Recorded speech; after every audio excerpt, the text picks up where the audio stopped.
Halo, assalamualaikum, selamat malam sahabat tani. Jumpa kembali dengan Exo Jaya Channel.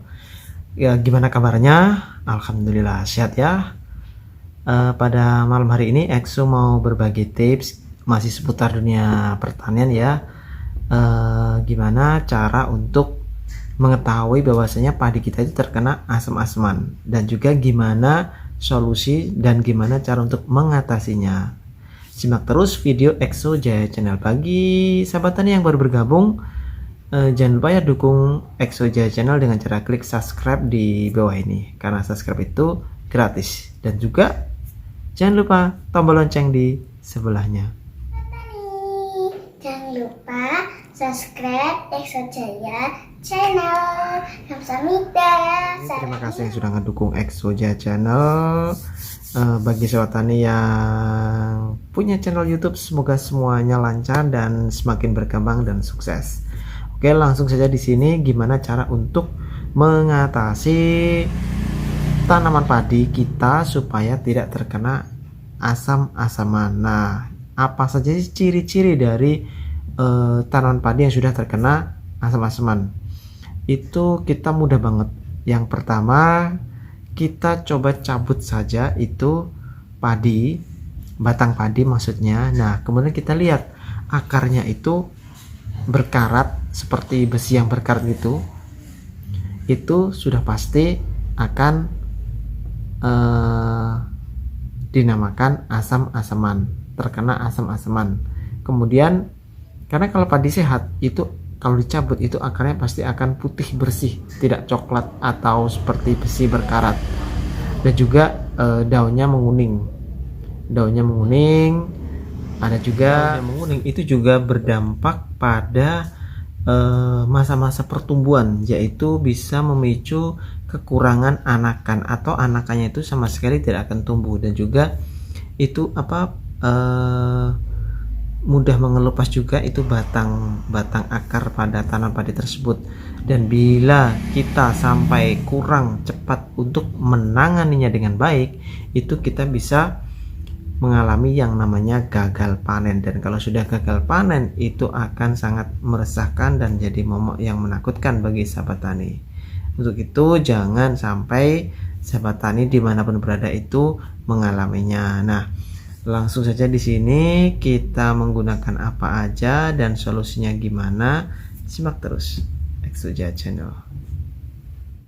Oh ya sahabat tani, di sini saya juga akan menambahkan ya ciri-ciri dari tanaman padi itu. Selain yang misalkan akarnya itu kita cabut itu coklat atau seperti besi berkarat, itu bila usia di bawah 40 hari setelah tanam, itu bila tanaman padi itu sehat, itu akan akarnya itu akan berwarna putih bersih. Nah, kenapa akarnya coklat?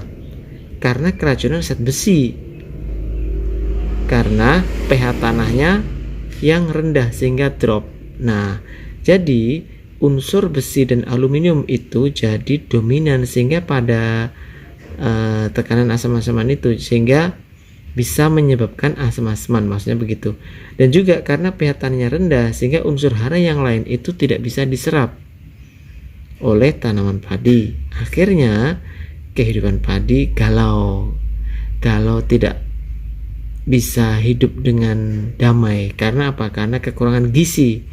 Nah, kemudian solusi yang pertama gimana? Yaitu yang pertama, alangkah baiknya kita keringkan lahan. Itu solusi yang pertama, kita keringkan lahan. Kemudian solusi selanjutnya itu kita spray bisa, kita kocor bisa. Untuk di spray di sini kita bisa menggunakan yang namanya di sini dulu ya, zinc ZN di sini kita bisa menggunakan serbuk dan juga bisa menggunakan yang namanya cair. Kalau cair di sini kita bisa menggunakan sekitar 3 atau 4 tutup. Kalau di sini sekitar 3 sendok ya untuk super zinc. Kemudian kita campur dengan yang namanya Manosari. Nah, Manosari di sini ini adalah untuk nutrisi atau sebagai makanan awal tanaman. Karena kan tanaman tadi karena pH tanahnya rendah, jadi dia tidak bisa nerima makanan. Nah, untuk itu kita spray dari atas dengan bantuan menggunakan Manusari yang kandungannya ada GA3, perekat dan juga anti jamur, juga anti tikus. Nah, di sini jadi ini sebagai nutrisi buat makan awal tanaman. Nah, selain itu kita bisa melengkapinya dengan yang namanya menggunakan silika. Di sini saya menggunakan Thanos. Silika ini yaitu bahan aktif silikanya 33 dan mikro majemuk.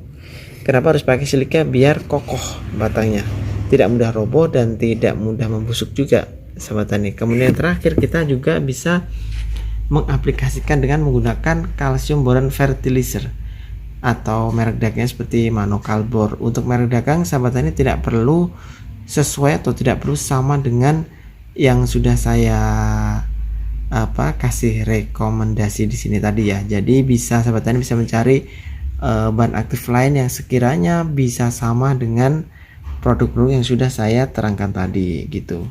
Karena bila kalsium untuk menaikkan pH tanah itu kita bisa menggunakan ini Manusari, ini juga bisa gitu ya.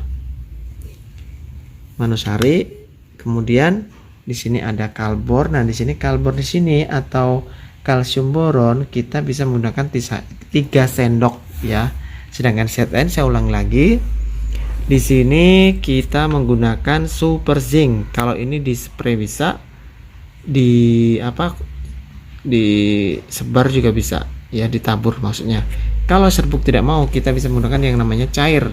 Di sini adalah ZN SO4 di sini. Dan untuk menambah nutrisi kita bisa menggunakan yang namanya Manusari. Untuk membuat kaku kita bisa menambahkan dengan yang namanya Thanos, merek dagangnya atau dikenal dengan bahan aktifnya di sini adalah nanosilika. Jadi nanosilika jadi amat sangat dibutuhkan untuk semua tanaman padi. Jadi sahabat tani bisa mengaplikasikan itu tadi, yaitu yang pertama lahan kita keringkan. Kalau bisa lahan kita keringkan, kemudian yang kedua itu sahabat tani itu bisa yang namanya mempraktekkan